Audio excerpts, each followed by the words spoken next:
So, imagine this. You're chilling in the mines, mining some iron for this cool new recipe you just unlocked, listening to this game's amazing soundtrack when all of a sudden you kill a mob and... Whoa! Oh! What? You excitedly pick it up and look at the tooltip and... Gunther can tell you more about this if you donate to the museum. Son of a...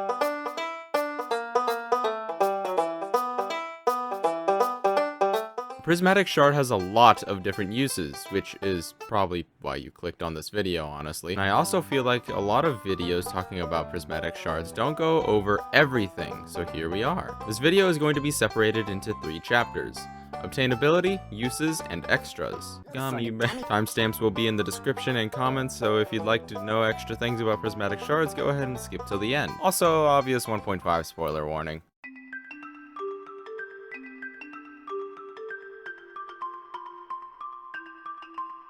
Prismatic shard can be obtained in a variety of ways. One of the most common is through iridium nodes in the skull caverns at a 4% chance, but it may also be obtained from mystic stones in any of the mines at a 25% chance, a 0.4% chance from an omni geode, roughly a 0.012% chance from a fishing treasure chest after reaching fishing level 6, a base 0.1% chance from serpents and mummies, and a base 0.05% chance from shadow brutes and shaman, a 0.05% chance from any mob after reaching the bottom of the mines, a 0.09% chance daily from a rainbow trout fish pond if there are at least 9 rainbow trout, a 4% chance from a treasure room in the skull caverns, and a guaranteed prismatic shard at the top of the volcano mines the first time you arrive there. Don't be intimidated by this list, however, as a lot of these are random chances to reward you while doing small tasks of your day-to-day Stardew life, such as the random drop from a monster or while fishing. The most consistent way to obtain prismatic shards are from iridium nodes in the skull caverns, as going deeper in the skull caverns actually spawns a lot more iridium nodes than you might think, with almost 10% of all rocks in a floor being iridium nodes on floor 250 plus. This allows players to travel very far down with staircases and mine a lot of the iridium nodes for loads of prismatic shards and iridium ore in one day. Not to mention, with crystallariums, you can make infinite staircases with jades by trading them at the desert trader. Now that you have a lot of prismatic shards, what are the uses for them? Well,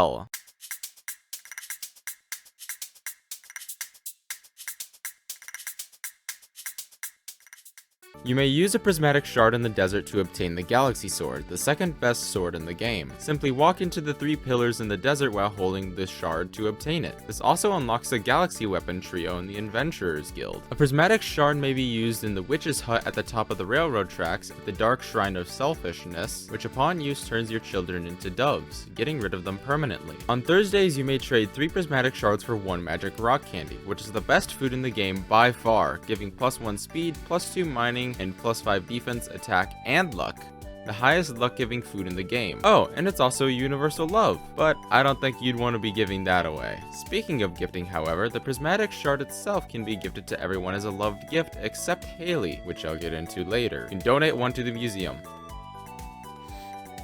Don't think I have to say more about that. You may use a prismatic shard with a cloth in the sewing machine to create 1 of 5 random prismatic clothing items. This includes a basic prismatic shirt, 1 with white sleeves, and 1 with black sleeves, prismatic pants, and prismatic genie pants. Keep in mind it is possible to obtain duplicates before obtaining all 5 items, however, so don't go in with 5 prismatic shards expecting to get all 5 in the first try. You may also use a prismatic shard or a rainbow shell, but that's not what this video is about, in the sewing machine with any dyeable item to change the color of said item with a slider. A prismatic shard can be placed in a Junimo hut to cause the Junimo to cycle through the rainbow, resembling the very shard you put in. Prismatic shards may also be used in the forge, and since I already made a video on this, I'll just put it in the cards in the top right if you'd like to watch it. Prismatic shard may be used as one of the options in the missing bundle in the abandoned Joja Mart after completing the community center. You may also craft a wedding ring with 5 What's up, man? It's reading out a script, you know, it always is gonna take multiple takes. Oh, okay. I'm sorry, I'm just good at reading. I can't I can't hold it. The recipe for the wedding ring is not unlocked right as you start a multiplayer farm, however. You must buy it for 500G from the traveling cart. Mr. Key may request 4 prismatic shards as one of the quests on Ginger Island. Just put them in the box when you get them. And last but not least, it can be sold for 2000G or 2600G if you have the gemologist profession. Don't got much else to say about the uses, so now it's time for the...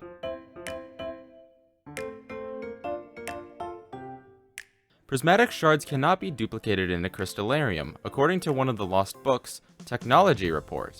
This is what was stated. Unfortunately, the crystallarium doesn't work with the extremely rare gemstone known as prismatic shard. For some reason, the EMF from the shard interacts negatively with the crystallarium. A bug that was fixed in 1.4, using wallpaper number 75 in place of a prismatic shard at the 3 pillars would actually give you the galaxy sword, as both items at the time had the same ID. Oh, and also another bug that was fixed in 1.4, if you somehow had a stack of prismatic shards when obtaining the galaxy sword, it would take them all. And finally, the last topic I wanted to talk about in this video.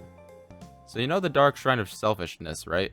And the fact that Haley hates prismatic shards? Well, there's a theory that Haley had an affair and, got rid of the children through other means. How she was able to interact with the witch, I have no clue, but to be fair, it is just a theory. A game!